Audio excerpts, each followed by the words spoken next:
આપણામાંના મોટાભાગના લોકો રોજે પ્રાણાયામ કરે છે. વિષ્ણુની સ્તુતિમાં વિષ્ણુ સહસ્ત્રનામ અને રુદ્રમ ચમકમ અને એ બધું કહેવાય છે કે સાચો સ્વર અને લયમાં પાઠ કરવાથી આ પ્રાણાયામ બરાબર થાય છે. જુઓ, મેં પહેલાં પણ કહ્યું હતું કે સંસ્કૃત ભાષા અને મંત્રોની તમારા પર એક ખાસ અસર થાય છે.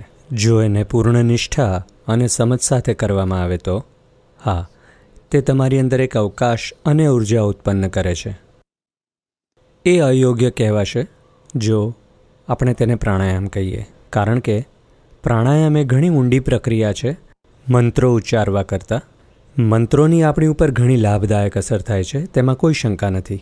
જ્યારે તેઓ પ્રાણાયામની વાત કરે છે, કારણ કે બ્રાહ્મણ સંસ્કૃતિમાં પ્રાણાયામ એટલે ફક્ત નાડી શુદ્ધિ. હા, તમે જો ફક્ત નાડી શુદ્ધિને પ્રાણાયામ કહેતા હો તો કદાચ એટલી અસર તમને થઈ શકે મંત્રોના ઉચ્ચારણ દ્વારા અથવા પ્રાણાયામ દ્વારા. પણ જો તમે એને એક પ્રાર્થના તરીકે સમજો છો અને એવું વિચારો છો કે ભગવાન સુધી પહોંચશે અને તમારી સાથે કંઈક બનશે, તો એ ખોટી સમજ છે.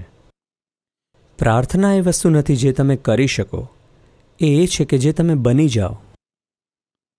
પ્રાર્થના એક ગુણ છે, એ કોઈ કામ નથી જે તમે કરો. એક સુંદર વાર્તા છે. એકવાર અમેરિકાના એક બેપ્ટિસ્ટ મિશનરી સાઇબેરિયાના એક ખૂબ જ અંતરિયાળ ભાગમાં જાય છે. ત્યાં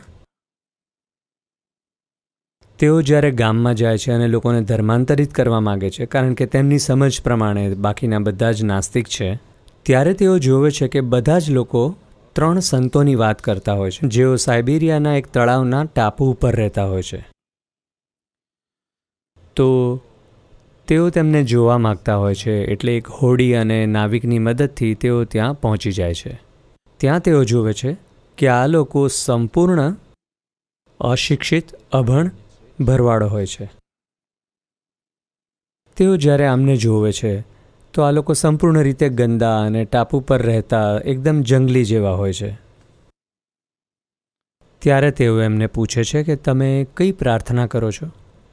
તો પહેલી વ્યક્તિ કહે છે કે હું રોજ પ્રાર્થના કરું છું કે બધા જ ઘેંટા સારી દશામાં રહે અને પાછા આવી જાય, કોઈ પણ ઘેંટું ઠંડીમાં ખોવાઈ ન જાય. આ પ્રાર્થના હું કરું છું.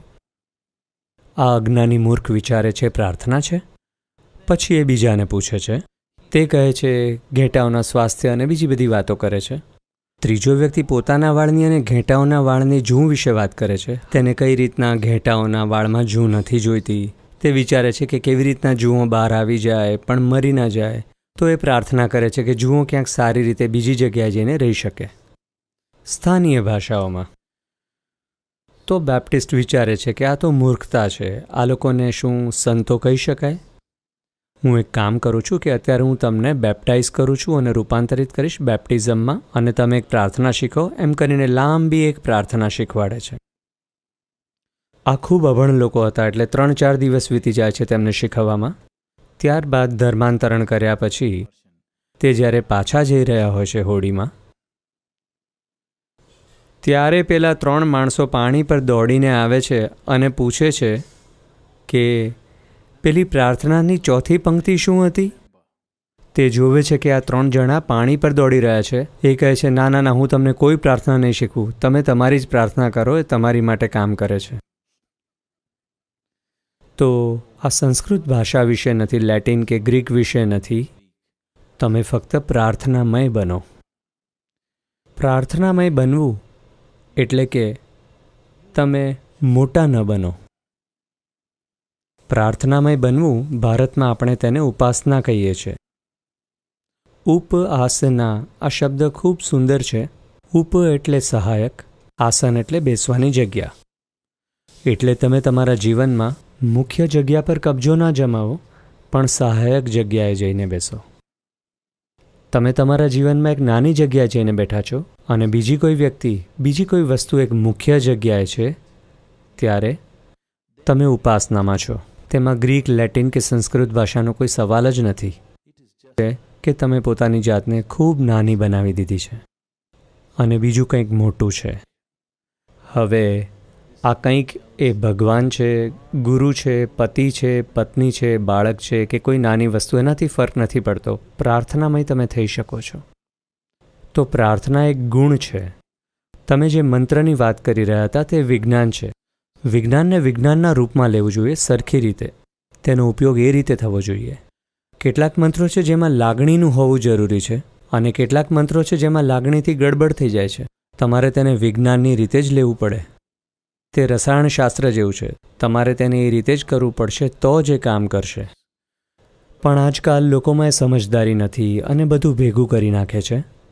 અને તમે લોકોમાં કોઈ પણ નોંધપાત્ર બદલાવ નહીં જોઈ શકો, કારણ કે તેમનામાં એ જરૂરી કંપન નથી.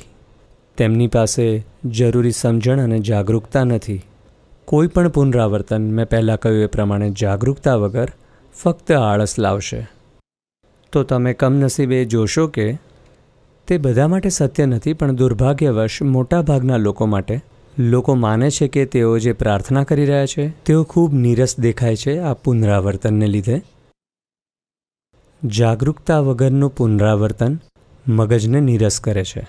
તમે જુઓ, દુનિયામાં દરેક પ્રકારના મૂર્ખ હોય છે, પણ ધાર્મિક મૂર્ખ બાજી મારી જાય છે, કારણ કે ધાર્મિક થવાની પ્રક્રિયામાં તમે ઘણા જ મૂર્ખ થઈ જાઓ છો. ધર્મ એટલે સર્વોચ્ચ બુદ્ધિમત્તા. ધર્મ એટલે એ બુદ્ધિમત્તા કે જેનો ઉપયોગ કરીને તમે તમારી બધી જ સીમાઓ તોડી શકો. તેનો અર્થ આ થાય છે. પણ આજે તમે જોશો કે મોટાભાગના લોકો જે પોતાને ધાર્મિક કહે છે સૌથી મૂર્ખ હોય છે. તેઓ ખૂબ મૂર્ખતાભર્યા કાર્યો કરે છે.